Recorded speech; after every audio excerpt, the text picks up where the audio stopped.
with just 3 games to go in this World Chess Championship. The challenger, Magnus Carlsen, was leading with 3 victories, so he just needed 1 more draw to win the world title. Could he do it today? So this is the 10th game.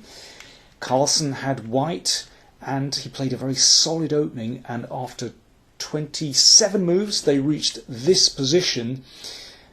He played this pawn move at the side of the board, which I really like. Basically it cramps these 2 pawns, prevents any expansion from Anand on this side of the board, and Anand already has a very passive position. You can see Carlsen is exerting pressure on this pawn here.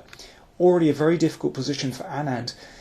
And he cracked. Anand, the 43-year-old world champion, showed he's in miserable form in this championship. He played a terrible blunder. This move allowed this pawn push. The pawn threatens the knight. The problem is that black cannot take this. The pawn is pinned, and now white simply takes and is a piece up with a winning position. So this knight is attacked. It had to retreat in order to try to defend this pawn. And here, maybe Carlsen was just got too excited. He should have a winning position here. If he'd found, for example, this move, knight here, this is more subtle than just capturing the pawn straight away. Basically, black cannot free himself in this position. Let me just show you what, I mean, there's nothing to do. Black still can't take here because this rook could be taken. And slowly, white just constricts black and builds up the pressure here. Black has really no positive moves in, and white can just build up, should be winning. Instead, Carlsen hacked off that pawn straight away. And, well, he said afterwards he didn't realise that Anand could actually recapture the pawn like this. And now he had to think of something else. Well, he did find a plan. What I found extraordinary this game was that Carlsen showed incredible fighting spirit. He only needed a draw here, and yet he kept pressing for the win. I thought they were just going to agree a draw. It would be some kind of anticlimax. But Carlsen swapped off all the pieces into this knight endgame. But there's no doubt about it. Carlsen still has the advantage because his pawns here are pressing. They're far advanced down the board. And now he threatens to penetrate with his king on this side. And Anand has to rush his king over to prevent that. So Carlsen does this.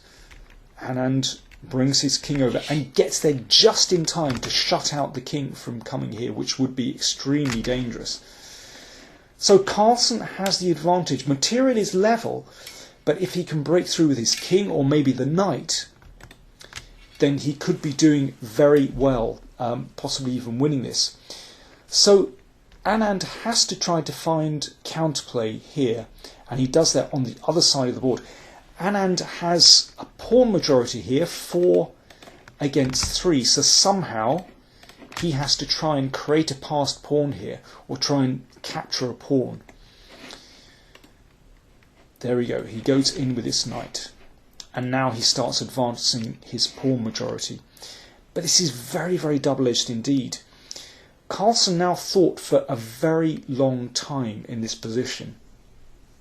Maybe the best move here is knight d2. I know there's a lot of people analysing this move. Perhaps Anand can hold this position, but it can get very complicated indeed. And afterwards, Carlsen said, yeah, well, I got to this position and realised, he could make a blunder. So he said, I wanted to shut it out. And he calculated a very long variation here. This is what he did. He threw the knight in. Still very dangerous for both sides. Anand started advancing his pawn majority. And here, let me give you an example of what can possibly go wrong for Carlsen if he plays carelessly. For example, if he takes here and tries to create a distant passed pawn, a long way from black's king, well, there's a nice trick here. Black can play f4, and if pawn takes, then it's black that gets this distant pass pawn. Very dangerous indeed. Of course, that's absolutely not forced. Another alternative, what about playing the knight in to attack a pawn? Then the pawn advances. So again, it looks very dangerous here, but in fact, it looks as though black is all right in this position. The point is that black's knight is in time to stop this pawn with this check, and the knight is able to come back to this square to stop the pawn. In fact, black is able to queen his own pawn here and has a decisive attack against the king. You'll see, well, let's just go on. This is certainly not forced, but here black wins because, for example, if the king comes back, then it's actually a forced checkmate here. As I said, not forced, absolutely not forced, but an illustration of the kind of dangers that white can run into if he plays carelessly. So therefore, Carlsen, as he said after the game, he wanted to shut it out. So first of all, he dragged black's king over to this side of the board. Anand chased white's knight.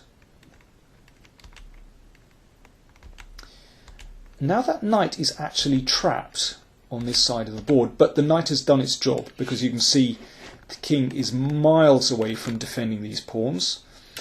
Carlsen grabbed another pawn. He knew that knight was lost, but he'd calculated this all out.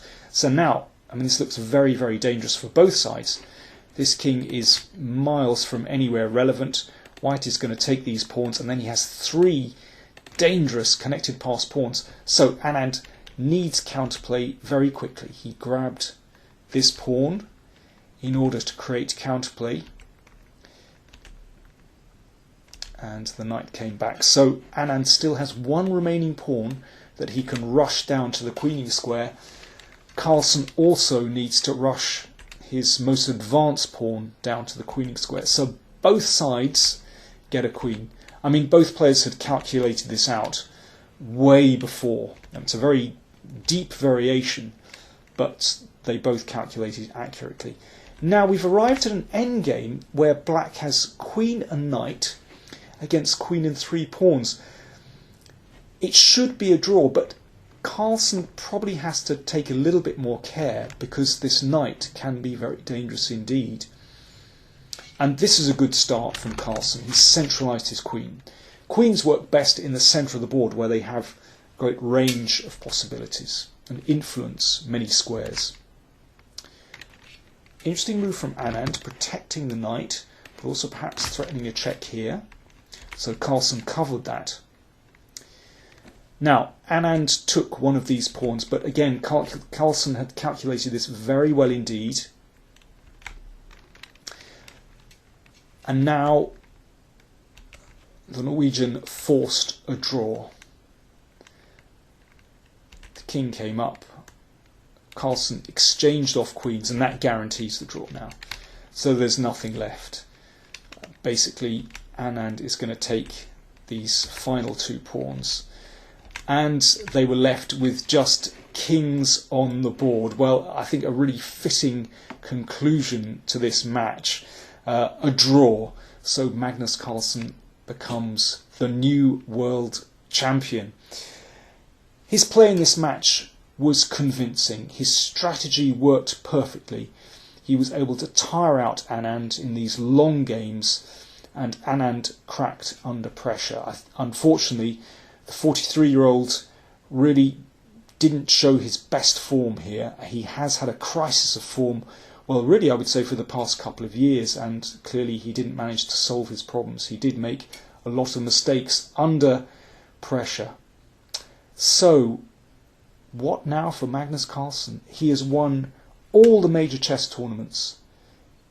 He's been number one in the rating list by a mile for some time now. And finally, he becomes world champion. It's said that Alexander the Great, at the age of 33, wept because he had no more worlds to conquer. Magnus Carlsen is only 22. Thanks very much for watching.